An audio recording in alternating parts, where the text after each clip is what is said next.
banyak yang goyang-goyang. Tapi kita akan menikmati firman Tuhan, amin. Ibu dikasih Tuhan. Seringkali kita bimbang dalam hidup ini, betul? Kita bingung mana mau keputusan yang mau diambil karena persoalannya berat, karena ada banyak pergumulan yang kita harus hadapi dan kita nggak tahu harus bagaimana. Tapi hari ini kita akan sama-sama belajar bahwa pertolongan Tuhan itu masih ada bagi kita. Amin. Mujizat Tuhan itu masih ada tersedia buat kita. Amin. Kok gak semangat sih? Amin. Ibu-ibu mau pulang dengan pertolongan Tuhan, dengan mujizat Tuhan. Hari ini kita sama-sama belajar. Ibu-ibu, banyak orang menyaksikan apakah Tuhan masih ada. Banyak orang gak yakin lagi bahwa Tuhan itu melakukan mujizatnya. Mereka bilang bahwa mujizat itu kan zaman dulu. Sekarang mana ada lagi mujizat. Nyatanya kalau orang sakit cepat-cepat ke dokter, cepat-cepat cari pertolongan yang lain. Mana ada Tuhan itu, mana ada mujizat itu. Akhirnya saudara, memang kita hidup dengan kekuatan kita sendiri. Kita hidup dengan pikiran kita sendiri dan kita mulai meragukan Tuhan. Kita mulai nggak yakin lagi Tuhan itu ada. Bahkan ada yang bilang mujizat itu terjadi pada masa dulu, zaman nabi-nabi. Mujizat itu terjadi waktu Yesus ada di Israel. Dia menyembuhkan yang buta jadi melihat, yang tuli jadi mendengar. Ada mujizat zaman dulu, 5.000 orang makan gratis, sisanya 12 batu. Dan dibawa pulang oleh murid-murid. Kenapa ada sisa? Karena nggak ada yang bawa plastik ya. Baik ibu-ibu, mujizat masih ada buat kita, amin. Siapa di sini ragu bahwa Tuhan itu kaya dengan mujizat? Ada yang ragu? Semua kita yakin bahwa mujizat itu ada bagi kita, amin. Kita sama-sama belajar dalam 1 Raja-Raja pasal yang keempat, ayat yang ke-1 sampai ayat yang ke-7. Ibu-ibu, di situ kita semua tahu ada masalah yang dihadapi oleh seorang ibu janda. Kita semua tahu kisah ini, mungkin bahkan dari zaman kita sekolah ini kita sudah mendengar mujizat yang terjadi pada masa yang lalu. Ada seorang ibu janda yang punya masalah cukup berat. Apa masalahnya? Ibu janda ini dia punya masalah yang dia nggak tahu harus bagaimana. Ya, kita lihat berikutnya bahwa ketika suaminya meninggal, ibu janda ini dapat warisan. Apa warisannya? Hutang warisannya. Gak enak ya? Pokoknya kalau suami kita misalkan dipanggil Tuhan, maunya adalah warisannya. Minimal asuransi. Tapi ibu janda ini warisannya adalah hutang ibu-ibu. Dan hutang ini harus dia bayar, betul? Ibu-ibu, kalau ibu-ibu punya hutang nggak cukup hanya didoakan. Hutang harus dibayar. Tante doa kalau hutang dibayar, ibu, kita memang harus berdoa.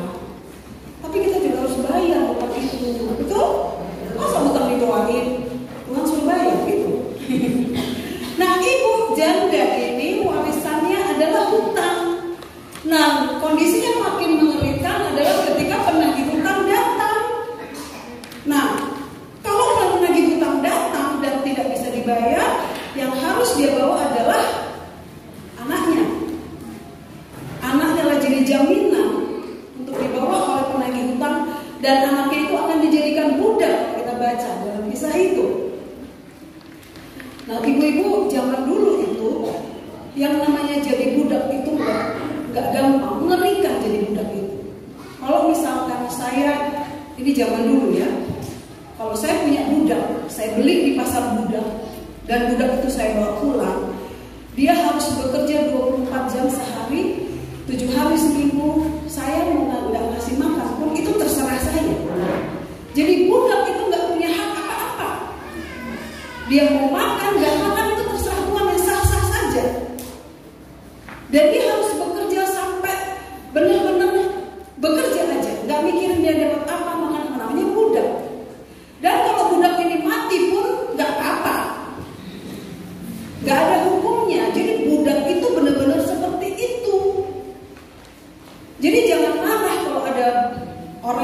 bekerja pada waktu itu sebagai budak. Tuhan kasih aku makan. Oh, Tuhan bilang, enggak, kau budak. Kau mati, kau situ mampus, kau situ memang kau beli sebagai budak. Jadi jangan minta makan. Jadi ibu ini sedih karena anaknya akan dibawa oleh penagih hutang dan dijadikan budak. Nah, ibu-ibu kita lihat berikutnya. Di dalam Tuhan tidak ada persoalan yang tidak bisa diselesaikan. Tidak ada persoalan yang tidak bisa diselesaikan. Semuanya bisa diselesaikan.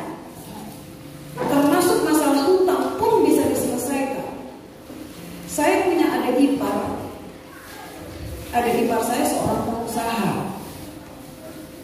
Dia punya hutang, dia pebisnis, tapi satu ketika dia ditipu orang sehingga dia harus membayar hutang begitu ya. Jadi mereka ini join dengan dalam satu perusahaan, tiba-tiba teman kongsinya itu lari dan meninggalkan masalah yang cukup luar biasa. Itu meninggalkan hutang yang harus dia bayar. Hutangnya pada waktu itu 37 miliar. Sedikit ya. Tapi puji Tuhan, akhirnya adik ipar saya ini karena seorang anak Tuhan yang baik, dia bekerja, dia tekun, dia memang punya niat, aku harus melunasi hutang ini. Hati-hati ibu-ibu, kalau kita punya hutang, kita harus punya niat mengembalikan. Dan disitulah Tuhan bekerja. Ada orang punya hutang, ditagih pun dia marah.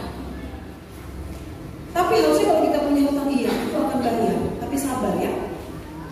Itu lebih sopan, itu lebih bagus. Nah, tapi kembali lagi ke cerita adik ipar saya ini, dan memang akhirnya dia bekerja, dia berjuang sambil dia berdoa, dia berharap sama Tuhan, dan memang betul hutangnya 37 M ini lunas. Kenapa begitu? Karena dia seorang anak Tuhan yang baik, pebisnis yang baik, pengusaha yang takut akan Tuhan, sehingga dia benar-benar serius dan Tuhan menolong dia keluar dari masalah hutangnya. Jadi tidak ada masalah yang tidak bisa diselesaikan. Apa masalah kita sekarang? Paling sekedar suami, anak-anak, makan, minum, itu persoalan kita kan. Tapi itu pun tidak ada yang tidak bisa diselesaikan oleh Tuhan. Hanya diperlukan sikap yang benar. Ketika kita punya persoalan, apapun persoalannya, mau hutang, mau persoalan ini dan itu, kita harus punya sikap yang benar. Sikap yang benar itu apa? Jangan ngajarin Tuhan. Tuhan, maunya begini Tuhan. Maunya begini, minggu depan aku harus bisa bayar Tuhan. Aku harus begini. Dan kita mendikte Tuhan, kita ngajarin Tuhan. Kita kasih nasihat sama Tuhan. Banyak kali kita begitu, bukan? Datang sama Tuhan dengan apa? Dengan nasihat, dengan dikte kepada Tuhan. Kita suruh Tuhan begini. Saudara, kita belajar bahwa Tuhan itu selalu punya cara. Nggak usah ngajarin Tuhan, nggak usah mendikte Tuhan. Kalau namanya sudah susah, hidup kita susah, punya persoalan, jangan ngajarin Tuhan. Karena Tuhan punya cara. Tuhan punya waktu yang tepat untuk menolong kita. Saudara-saudara, seringkali kita memang sok pintar. Kita merasa kita lebih tahu persoalan kita. Kita merasa kita lebih tahu bagaimana menyelesaikan masalah kita. Tapi nyatanya nggak bisa selesai juga. Nah, ibu-ibu yang dikasih oleh Tuhan, jangan mendikte Tuhan. Jangan ngajarin Tuhan, ngasih nasihat Tuhan, ngasih deadline. Artinya Tuhan, kalau tahun ini nggak selesai hutangku, aku nggak mau bayar ke Tuhan. Kita ngajar Tuhan. Tuhan, kalau bisnisku nggak maju, jangan pikir aku ngasih persembahan untuk Tuhan. Saudara, sudah kita punya persoalan, kita ngajar Tuhan. Tuhan bilang apa? Terserah kau, memang, ya kan? Saudara-saudara, miliki sikap yang benar. Dan saudara lihat di sini, si ibu janda ini, saudara, berikutnya kita mau belajar bagaimana ibu janda ini mendapat pertolongan dari Tuhan. Bagaimana dia mendapatkan mujizat yang luar biasa dari Tuhan dan dia keluar dari hutangnya. Ibu-ibu, ada 3 hal di sini bersikap yang benar. Ada berapa? Ada 3 hal kita belajar ya. Yang pertama, ibu janda itu jujur menyampaikan masalahnya pada orang yang tepat. Kita lihat di dalam ayat 1 dan ayat 2. Salah seorang dari istri-istri para nabi mengadukan halnya kepada Elisa sambil berseru. Jadi ibu janda ini mendatangi Elisa. Elisa seorang nabi yang luar biasa pada waktu itu. Dia kedatangan ibu janda ini, dia berkata begini, hambamu suamiku itu dia sudah mati, tetapi engkau tahu sekarang penagih hutang sudah datang untuk mengambil kedua anakku menjadi budaknya. Saudara-saudara, ibu janda ini berkata sangat apa adanya. Dia bilang, tuanku, engkau tahu suamiku takut akan Tuhan. Ternyata orang takut akan Tuhan juga punya masalah. Jangan dipikir orang takut akan Tuhan semuanya mulus, beres-beres, semuanya enggak. Tapi ibu ini jujur sekali. Tuhan, suamiku itu takut akan Tuhan, tapi nyatanya dia punya persoalan. Dan persoalannya itu sedang kuhadapi sekarang. Sudah mati dia, tapi hutangnya harus kubayar. Dan kalau enggak, 2 orang anakku akan dijadikan budak. Saudara-saudara, kita perlu jujur sama Tuhan. Ada banyak orang justru ketika ada pergumulan, dia nggak datang sama Tuhan, apalagi jujur. Di Medan tuh sering kali begini, kenapa ibu nggak ke gereja? Banyak masalah om. Kenapa ibu udah tahu banyak masalah? Kok ibu nggak ke gereja? Hebat kali ibu. Ibu bisa menyelesaikan sendiri. Ibu lah banyak masalahku. Jadi nggak sempat aku ke gereja, coba saudara. Tapi ibu janda ini justru dia datang kepada hamba Tuhan, kepada orang yang tepat. Saudara, ketika kita panik, kita pergi kemana? Waktu kita punya persoalan, kadang-kadang kita cari teman curhat. Kita jumpai orang si A, si B, kita jumpai siapa yang bisa menolong kita. Tapi belum tentu dia orang yang tepat. Banyak orang, saudara, akhirnya cari pertolongan yang justru membuat dia semakin susah. Banyak orang sekarang begitu dapat persoalan, dia langsung pinjol. Sudah tahu pinjol? Ada di sini pinjol? Apa itu pinjol? Pinjaman online. Cepat memang prosesnya, cepat. Sudah cari pertolongan yang cepat, tapi resikonya ngeri loh. Saudara, waktu sudah ada persoalan, saudara larinya kemana? Saudara cerita sama orang yang saudara harapkan bisa menolong, belum tentu saudara. Tapi ibu janda ini dia lari pada orang yang tepat. Dia sampaikan kepada Elisa, seorang hamba Tuhan. Ibu-ibu, teman yang terbaik untuk pergumulan itu hamba Tuhan. Teman dalam duka. Coba lah, kalau kita punya pergumulan, siapa yang dicari? Hamba Tuhan, jauh lebih baik. Walaupun memang hamba Tuhan teman dalam suka, dalam duka enggak. Betul Ibu Gembala? Betul sekali. Waktu susah datang sama pendeta, waktu senang kemana? Tapi oke lah, nggak apa-apa lah ya. Tapi memang seorang hamba Tuhan itu akan mendengarkan apa yang menjadi pergumulan jemaat. Dan memang benar ibu-ibu, jujur sekali seorang perempuan ini, ibu janda ini berkata begitu, berkata apa adanya. Kadang-kadang kita datang sama Tuhan, kita cenderung berbelit-belit. Kita merasa diri benar, kita merasa diri nggak berdosa. Saudara, bagusnya memang kita apa adanya cerita sama Tuhan. Tuhan, aku nggak berdosa. Aku sekarang dalam pergumulan yang berat. Tolonglah aku Tuhan, aku sudah bersalah. Aku nggak mampu Tuhan. Katakan apa adanya ibu, jujur apa adanya. Tuhan perlu pengakuan yang jujur. Tuhan perlu pengakuan apa adanya. Nah, saudara lihat di ayat yang berikutnya, ayat yang kedua, jawab Elisa kepadanya, apakah yang dapat kuperbuat bagimu? Ibu janda, ibu, apa yang bisa kubantu? Nah, kemudian dia katakan begini, beritahulah kepadaku apa-apa yang kau punya di rumah. Berkatalah perempuan itu, hambamu ini tidak punya sesuatu apapun di rumah. sebuah guli-guli berisi minyak. Ibu janda ini benar-benar miskin. Udah miskin, ditinggalkan warisan. Yang dia punya hanya sebuah guli-guli berisi minyak.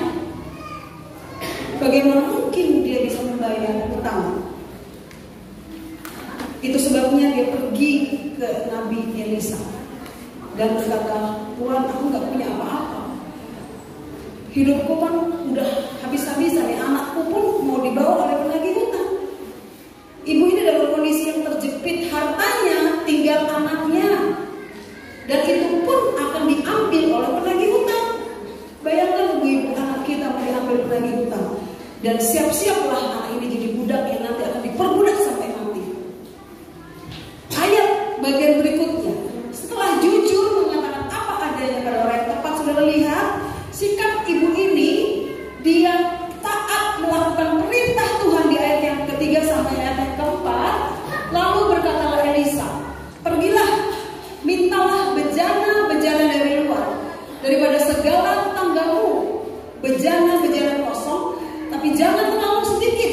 Kemudian masuklah, tutuplah pintu sesudah engkau dan anak-anakmu masuk, lalu tuanglah minyak itu ke dalam segala bejana. Mana yang penuh, angkatlah. Saudara, kalau saudara ingin melihat mujizat, saudara ingin melihat pertolongan Tuhan, harus ada harga yang dibayar, yaitu ketaatan. Amin. Ketaatan adalah kunci saudara melihat berkat Tuhan, melihat mujizat Tuhan. Di bagian ini Elisa berkata kepada ibu janda ini, pergilah, mintalah bejana dari tetangga-tetanggamu, jangan terlalu sedikit.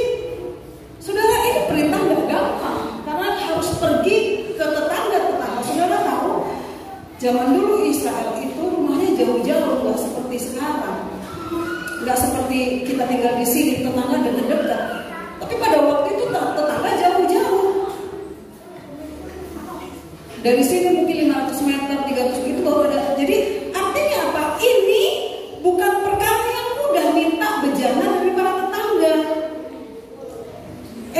Elisa berkata, pergilah, carilah bejana-bejana dari luar, dari segala tetanggamu, bejana-bejana kosong. Artinya apa? Dia harus permisi, ibu, ada nggak bejana kosong? Mintalah. Pergi lagi ke sana, ibu, mintalah bejana kosong. Sana pergi. Ibu ini nggak pakai tapi, saudara. Ibu ini dikatakan di dalam Alkitab, dia melakukan apa yang diperintahkan. Dia bilang gini, tapi Nabi, kalau emang mau tolong aja lah, ngapain mesti minta bejana yang kosong dari tanah? Nggak gampang loh Nabi. Ibu-ibu, kalau kita melihat pertolongan Tuhan, kita melihat mujizat Tuhan, jangan tapi disuruh percaya tapi berat kali loh, tapi berat. Saudara-saudara, banyak orang yang terlalu menggunakan banyak tetapi tante kamu mau melihat mujizat Tuhan. Paling susah membimbing orang kalau banyak kali tapinya. Ibu, tunduklah pada suami, hormatilah suami. Tapi tante, dia jahat. Ya tapi kan kita harus iya tapi tante, tapi. Dan akhirnya gak pernah taat. Tapi ibu janda ini saudara lihat, ketika dia diperintahkan oleh Elisa untuk mengumpulkan bejana-bejana yang kosong dari tetangganya, saudara lihat di ayat berikutnya, ya, pergilah perempuan itu daripadanya, ditutuplah pintu sesudah ia dan anak-anak yang masuk. Jadi saudara, waktu itu janda itu benar-benar melakukan apa yang diperintahkan Musa. Ada ketaatan melakukan perintah Tuhan. Saudara, memang gak gampang, sangat berat rasanya.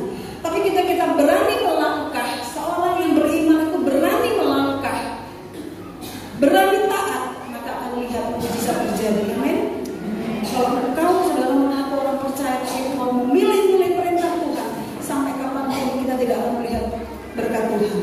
Kita tidak akan lihat mujizat Tuhan, pertolongan Tuhan. Karena apa yang kita dengar, gak kita taati, yang kita terima, gak pernah kita lakukan. Nah, saudara-saudara dikasih Tuhan, langkah berikutnya adalah saudara lihat, ada kesehatian dalam kesepakatan antara ibu janda ini dengan anaknya. Dikatakan pergilah perempuan itu daripadanya, ditutupnya pintu sesudah ia dan anak-anak yang masuk.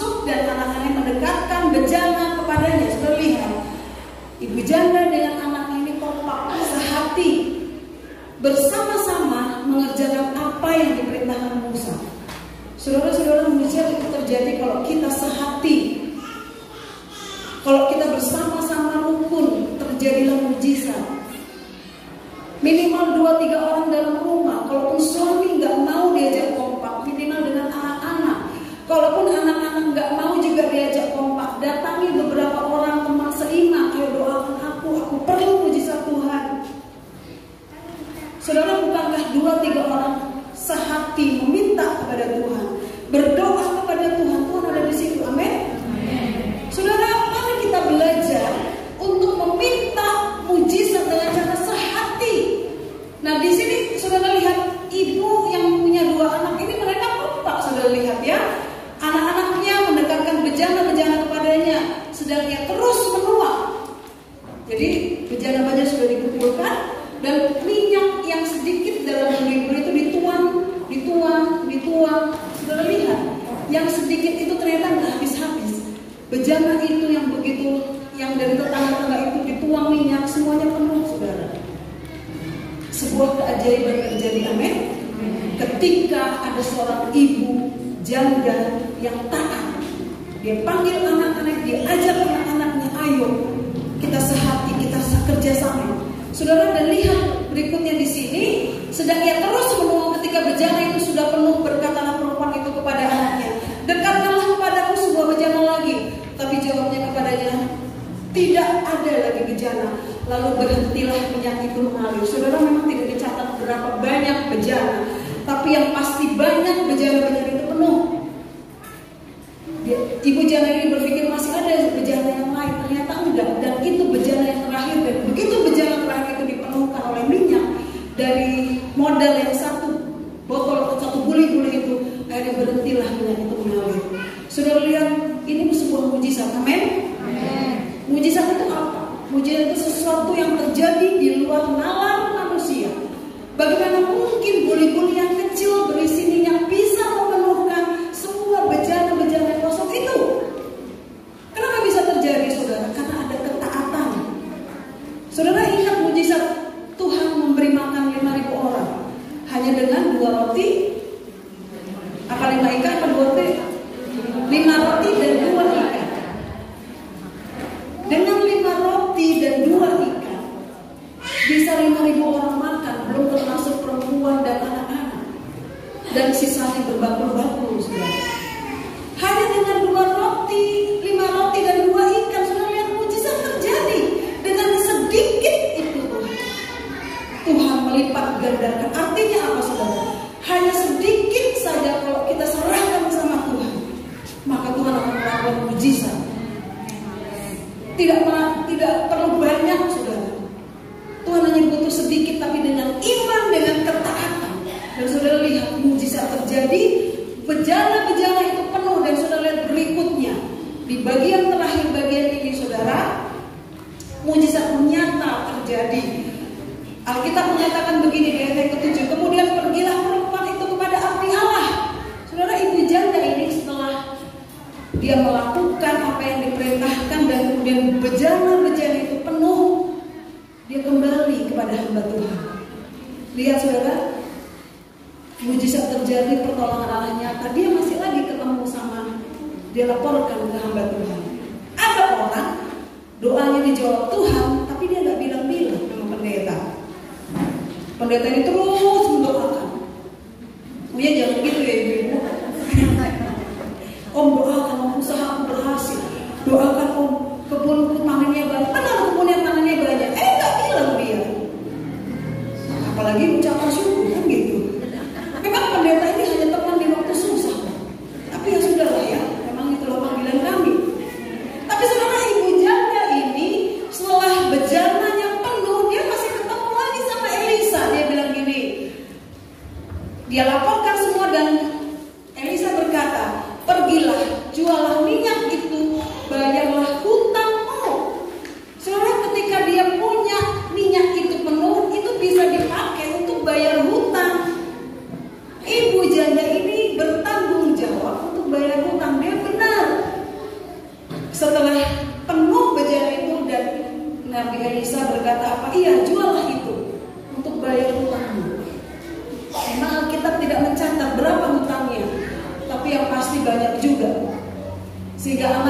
menjadi taruhan hutang. Tapi saudara lihat, ternyata kalau Tuhan memberkati itu lebih dari yang kita pikirkan. Amin. Coba lihat, sisanya lebihnya engkau dan hiduplah engkau dan lebihnya engkau dan anak-anakmu.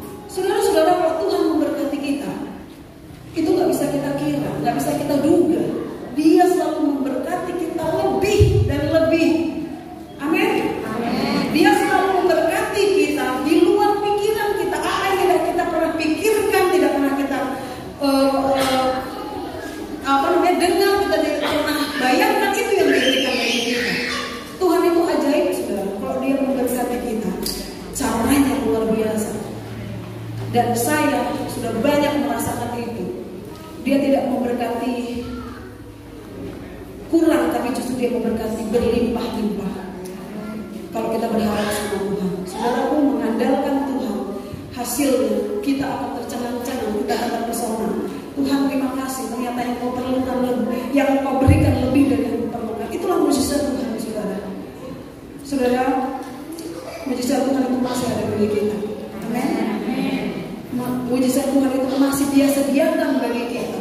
Tuhan itu adalah Tuhan yang kaya dengan mujizat. Walaupun Dia tidak pernah melakukan dengan cara yang sama. Kita nggak bisa perintahkan Tuhan, mujizat Tuhan itu bagi si A sama dengan mujizat dengan pada si B. Enggak pernah sama, saudara. Waktu Tuhan memberkati, menyembuhkan orang yang buta, kadang-kadang cuma pegang tangan matanya, bisa melihat. Tapi ada kalanya Tuhan ngorek-ngorek tanah, kemudian Dia tempelkan ke mata yang buta dan melihat. Artinya apa? Tuhan tidak bisa didikte, saudara. Tuhan tidak pernah pakai cara yang sama. Dan jangan takut Tuhan, karena Tuhan punya banyak cara untuk membuat mujizat bagi kita. Tuhan punya banyak cara untuk menolong kita. Yang diperlukan adalah jujur pada Tuhan. Tuhan, aku perlu pertolongan-Mu. Aku sedang terdesak, Tuhan. Aku sedang bingung bagaimana membayar hutangku. Bagaimana aku harus mengurus anak-anakku, suamiku begini. Aku terjepit, Tuhan.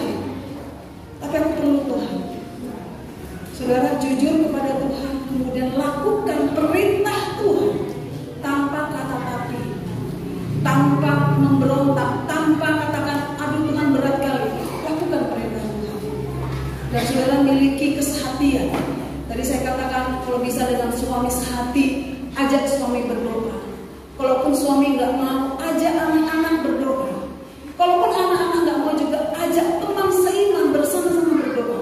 Sehati minta pertolongan Tuhan. Amin. Ngapain kita mesti gengsi sama Tuhan? Ngapain kita harus menutup diri sedangkan hidup kita susah? Dekatkan diri pada Tuhan, saudara. Amin. Mujizat itu nyata bagi kita semua. Pertolongannya nyata.